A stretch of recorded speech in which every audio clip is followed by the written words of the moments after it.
ตำรวจของไทยได้รวบเครือข่ายยาเสพติดคำซาดมีการจับกลุ่มผู้ต้องหาชาวแขวงสารวันของสปป.ลาวจำนวน2 รายพร้อมกับยาบ้าจำนวน 820,000 เม็ดTime to share D+ ผลิตภัณฑ์ปกป้องตับจากเครื่องดื่มแอลกอฮอล์สวัสดีท่านผู้ชมกลับมาพบกับรายการทำทูแสสำหรับหัวข้อข่าวที่เราอยากจะนำเสนอในวันนี้ก็คือเกี่ยวข้องกับเหตุการณ์ที่ว่าเกิดขึ้นอยู่เพื่อนบ้านของเราก็คืออยู่ที่ประเทศไทยและก็เกี่ยวข้องกับสปป.ลาวของเราโดยตรงในของข่าวได้มาจากแฟนเพจสำนักข่าว CIA ของประเทศไทยก็คือตำรวจไทยรวบเครือข่ายยาเสพติดคำซาดจับกลุ่มผู้ต้องหาชาวแขวงสารวันและก็เป็นคนสปป.ลาวก็คือ2 รายพร้อมกับยาบ้าที่เป็นของกลางก็คือ 820,000 เม็ดวันที่21 เดือน 1 ปี 2026เวลา 19 โมงสืบเนื่องจากการสืบสวนและก็ติดตามกลุ่มเครือข่ายยาเสพติดคำซาดในพื้นที่ของจังหวัดมุกดาหารและก็เขตต่อชายแดนจังหวัดใกล้เคียงสุดปฏิบัติการด้านการข่าวได้ติดตามและก็มีการทำการสืบสวนกลุ่มผู้ที่ว่าเป็นเครือข่ายยาเสพติดคำซาดและขยายผลอย่างต่อเนื่องจนทราบว่ากลุ่มขบวนการลำเลียงยาเสพติดจะมีการลำเลียงยาเสพติดเข้ามาในพื้นที่ของประเทศไทยบริเวณพื้นที่อำเภอดอนตาลจังหวัดมุกดาหารของประเทศไทยในคืนวันที่19 วันที่20 มังกร 2026สุดปฏิบัติการด้านการข่าวของประเทศไทยจึงได้รายงานให้กับผู้บังคับบัญชาทราบจนหดเวลาประมาณ 21:30 นาทีของวันที่ 19 มังกร 2026สุดสืบสวนได้ทราบข่าวว่าขบวนการดังกล่าวอาจจะฮู้ว่ามีเจ้าหน้าที่เข้าไปจุดเฝ้าระวังในพื้นที่จึงได้ยกย้ายจุดลำเลียงยาเสพติดไปพื้นที่บ้านปากกะลางตำบลสองขอนอำเภอโพไซจังหวัดอุบลราชธานีสุดปฏิบัติการด้านการข่าวจึงได้ประสานร่วมกับสุดปฏิบัติการด้านการข่าวหอยตชด227และก็หน่วยงานข้างเคียงในพื้นที่เพื่อร่วมบูรณาการวางแผนเข้ากวดสอบและก็วางกำลังเข้าในจุดดังกล่าวเมื่อฮอดเวลาเที่ยงคืน30 นาทีของวันที่20 มังกร 2026เจ้าหน้าที่พบขบวนการลำเลียงยาเสพติดยางแบกสิ่งของต้องสงสัยลักษณะเป็นขบวนการบริเวณใกล้เคียงพื้นที่ที่เจ้าหน้าที่ซุ่มอยู่จึงได้แสดงตัวเข้ากวดสอบบุคคลดังกล่าวจึงได้ทีมสิ่งของที่ตนแบกอยู่แล้วแล่นหลบหนีไปเจ้าหน้าที่ได้ติดตามควบคุมตัวได้2 คนส่วนผู้ต้องสงสัยรายอื่นๆอาศัยความมืดและความชำนาญในพื้นที่หลบหนีไปได้จากการกวดสอบพบว่าเป็นชาวแขวงสารวันของสปป.ลาวและพบยาเสพติดประเภทยาบ้าจำนวน4 กระสอบรวมทั้งหมดแม่น 820,000 เม็ดจากนั้นเจ้าหน้าที่จึงได้แจ้งข้อกล่าวหาร่วมกันมียาเสพติดให้โทษประเภทหนึ่งก็คือยาบ้าไว้ในครอบครองโดยผิดกฎหมายอันก่อให้เกิดการแพร่กระจายในหมู่ประชาชนอันเป็นการกระทำที่ก่อให้เกิดผลกระทบต่อความมั่นคงของรัฐและความปลอดภัยของประชาชนทั่วไปเป็นคนต่างด้าวเดินทางเข้ามาและพักอาศัยอยู่ในราชอาณาจักรไทยโดยบ่ได้รับอนุญาตและเสพยาเสพติดให้โทษประเภทยาบ้าโดยฝ่าฝืนกฎหมายก่อนนำตัวผู้ต้องหาชาวสปป.ลาวทั้ง2 รายพร้อมกับของกลางทั้งหมดมาที่ห้องการกองห้อยตชด234มุกดาหารเพื่อทำการสอบสวนเบื้องต้นขยายผลสอบหากลุ่มขบวนการค้าขายยาเสพติดเพื่อนำมาสำระคดีตามกฎหมายต่อไปอันนี้คือเนื้อในของข่าวที่ว่าเกิดขึ้นก็คือจับได้2 คนก็คือคนสปป.ลาวเฮานี่แหละก็คือคนแขวงสารวันอยู่ทางภาคใต้ก็คือภาคใต้ต้นถึงต่อกับสวรรณเขตก็คืออยู่แขวงสารวันจับได้2 คนอันนี้ถือว่าเป็นข่าวดีก็คือขบวนการค้าขายยาเสพติดนี่ส่วนรายก็เฮ็ดร่วมกันแหละทั้งลาวและไทยส่วนรายลาวก็จะเป็นผู้จัดส่งให้ทั้งไทยก็จะรับต่อเข้าไปส่วนในของประเทศไทยแต่ว่าเทื่อนี้ถือว่าจับได้2 คนอันนี้ต้องสมเสยการเฮ็ดเวียกของเจ้าหน้าที่ของประเทศไทยนี่เป็นอีกหนึ่งปรากฏการณ์ย่อท่อที่ว่าเกิดขึ้นเรื่อยๆตามแนวชายแดนระหว่างลาวและไทยโดยสังว่าข่าวลักษณะประเภทนี้เราได้นำเสนอตลอดเกือบว่าทุกวันถึงแม้ว่าการปราบปรามจะคุมเข้มสำเร็จก็ตามขบวนการนี้ก็บ่ได้ลดลงแม้แต่น้อยเดียวก็คือนับวันนับเพิ่มขึ้นด้วยซ้ำก็คือแต่ละวันอ่านข่าวแบบนี้แทนที่มันจะลดน้อยถอยลงเพราะว่าเจ้าหน้าที่ปราบปรามแต่ว่าเบิ่งจากแนวโน้มแล้วมันมีแนวโน้มที่จะเพิ่มขึ้นหลายกว่าเราจะได้กระตามขอให้ทุกคนช่วยเป็นหูเป็นตาช่วยให้เจ้าหน้าที่ถ้าว่าพบเห็นพฤติกรรมที่เกี่ยวข้องกับยาเสพติดจงรายงานให้เจ้าหน้าที่ได้รับทราบและก็ร่วมกันปราบปรามเพื่ออนาคตของลูกหลานของเฮาในต่อหน้าเพื่อเขาจะได้ห่างไกลจากยาเสพติด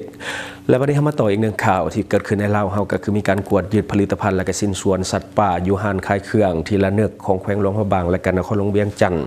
ซึ่งวันนั้นของข่าวได้มาจากแฟนเพจหนังสือพิมพ์เราพัฒนาวันที่21มังกร2026ข่าวสารกสิกรรมและก็สิ่งแวดล้อมรายงานว่าในท้ายเดือนธันวาคม2025ที่ผ่านมานี่เจ้าหน้าที่ป่าไม้จากกรมกฎการทรัพยากรธรรมชาติและสิ่งแวดล้อมกระทรวงกสิกรรมและสิ่งแวดล้อมได้ลงสมทบกับกองกฎการทรัพยากรธรรมชาติและสิ่งแวดล้อมของแขวงหลวงพระบางลงกฎการขายเครื่องทีละนึกหารอาหารและสถานที่อื่นๆที่คาดว่ามีการลักลอบค้าขายผลิตภัณฑ์หรือว่าสิ้นส่วนสัตว์ป่าอยู่ที่นครหลวงพระบางแขวงหลวงพระบางจำนวน6จุดผ่านการกฎการสามารถยึดผลิตภัณฑ์และก็สิ้นส่วนสัตว์ป่าและก็วัตถุที่ขายคือผลิตภัณฑ์และก็สิ้นส่วนสัตว์ป่าซึ่งมีน้ำหนักทั้งหมดแม่นจำนวน 48.25 กิโลกรัมการกฎการดังกล่าวเป็นผลที่สืบเนื่องมาจากการลงกฎการของกองกฎการทรัพยากรธรรมชาติและสิ่งแวดล้อมของแขวงหลวงพระบางในเดือนพฤศจิกายน2025ที่ผ่านมาในขณะเดียวกันเจ้าหน้าที่ป่าไม้จากกรมกฎการทรัพยากรธรรมชาติและสิ่งแวดล้อมกระทรวงกสิกรรมและสิ่งแวดล้อมก็ได้ลงสมทบกับกองกฎการทรัพยากรธรรมชาติและสิ่งแวดล้อมนครหลวงเวียงจันทร์ได้ลงกฎการห้างค้าตลาดและก็สถานที่อื่นๆอยู่ที่นครหลวงเวียงจันทร์จำนวน11จุดสามารถยึดผลิตภัณฑ์และสิ้นส่วนสัตว์ป่าวัตถุที่ขายคือผลิตภัณฑ์และสิ้นส่วนสัตว์ป่าจำนวน13รายการปัจจุบันของกลางทั้งหมดได้เก็บรักษาไว้นำเจ้าหน้าที่ป่าไม้เพื่อประสานหาคะแนนการที่เกี่ยวข้องดำเนินการพิสูจน์ DNA ในการยั่งยืนชนิดพันธุ์สำหรับการดำเนินคดีนั้นเจ้าหน้าที่กำลังดำเนินการสืบสวนสอบสวนและรวบรวมหลักฐานที่จะเอาผิดผู้กระทำผิดนี่ก็คือเนื้อในของข่าวที่ว่าได้มาจากแฟนเพจหนังสือพิมพ์เราพัฒนาการลักลอบค้าขายสัตว์ป่าทุกมื้อนี้เห็นได้ทั่วไปตามสื่อสังคมออนไลน์เพราะว่ามีการประกาศขายแบบจงแจ้งก็คือบริเกณฑ์กวดกฎหมายก็คือมีการประกาศขายผ่านสื่อออนไลน์บอกว่าจะเป็น TikTok บอกว่าจะเป็น Facebook ถือว่าพบเห็นง่ายโดยเฉพาะตามกลุ่มต่างๆมันก็จะมีกลุ่มลับสำหรับผู้ที่ว่ามักบริโภคสัตว์ป่าก็จะมีผู้เอาสินค้าที่เป็นสัตว์ป่าลงมาขายอย่างต่อเนื่องบ่ฮู้ว่าเจ้าหน้าที่ที่เกี่ยวข้องเขาบ่เห็นหรือเขามึนเซยเพราะว่าคนทั่วไปสามารถที่จะเห็นได้แม้แต่เฮาเองก็สามารถที่จะเห็นได้สำหรับผู้ที่ว่ามีการละเมิดกฎหมายในเรื่องของการค้าขายสัตว์ป่าบ่ว่าจะเป็นพวกฟานหรือว่าพวกกระทิงก็เคยเห็นใน 2-3 มื้อที่ผ่านมาถ้าบ่จริงจังกับการปราบปรามแท้ๆมื้อหนึ่งอีกบ่นานนี้สัตว์ป่าหลายชนิดในประเทศลาวของเฮาจะสูญพันธุ์ไปโดยเฉพาะพวกสัตว์ใหญ่พวกเสือพวกมีอย่างต่างๆนับวันนับน้อยลงถ้าว่าบ่จริงจังกับการปกป้องแท้ๆวันหนึ่งก็จะสูญหายจากประเทศเฮาอย่างแน่นอนทุกวันนี้การคุกคามสัตว์ป่ามีหลากหลายรูปแบบที่เฮาเห็นนํกันหนึ่งก็คือเรื่องของการขยายที่อยู่อาศัยและก็พื้นที่ของการเกษตรของผู้คนเฮาอันนี้ส่งผลกระทบต่อกับที่อยู่ของสัตว์ป่าและก็จำนวนสัตว์ป่าโดยกงทุกมื้อนี้การเกษตรหรือว่าการเฮ็ดสวนหรือว่าการสัมปทานของต่างประเทศเพื่อเฮ็ดสวนกล้วยหรือว่าสวนปาล์มหรือว่าสวนพวกทุเรียนอย่างต่างๆก็ถือว่าทำลายพื้นที่ป่าค่อนข้างที่จะหลายและก็ทำลายบอนอยู่ของสัตว์ป่าเท่ากับการคุกคามพื้นที่ที่อยู่อาศัยของสัตว์ป่าและต่อมาการปล่อยสัมปทานการบุกเบิกป่าและการขุดค้นแร่ธาตุต่างๆก็ทำลายพื้นที่อยู่อาศัยของสัตว์ป่าได้คือการเพราะว่าการขุดค้นแร่ธาตุต่างๆถือว่ากินเนื้อที่ค่อนข้างที่จะหลายโดยเฉพาะในพื้นที่ป่าที่มีความอุดมสมบูรณ์มีการฮื้อป่าออกแล้วก็มีการขุดค้นแร่ธาตุต่างๆหรือว่าการทำลายป่าเพื่อเฮ็ดสวนอันนี้ก็จะทำลายพื้นที่กันอยู่อาศัยของสัตว์ป่าได้เช่นกันและต่อมาก็คือการสร้างเขื่อนนับร้อยแห่งในประเทศลาวของเราก็ทำลายที่อยู่อาศัยของสัตว์ป่าถ้าว่ามีคันเขื่อนหรือว่าคูเขื่อนอันเฮ็ดเขื่อนขึ้นแล้วน้ำมันก็จะท่วมป่าอันนี้ก็จะเป็นการทำลายพื้นที่ป่าโดยกงเฮ็ดให้สัตว์ป่าบ่มีที่อยู่อาศัยการสร้างมลพิษการปล่อยสารเคมีลงสู่แม่น้ำเป็นการทำลายระบบนิเวศและก็สัตว์น้ำสัตว์ป่าหลายชนิดเพราะว่าสัตว์น้ำแน่นอนละได้รับผลกระทบเต็มๆสัตว์ป่าก็คือกันเพราะว่าสัตว์ป่าก็กินน้ำจากแหล่งน้ำลำธารคือกันเบิ่งจากสภาพตัวจริงแล้วการปกป้องสัตว์ป่าแบบจริงจัง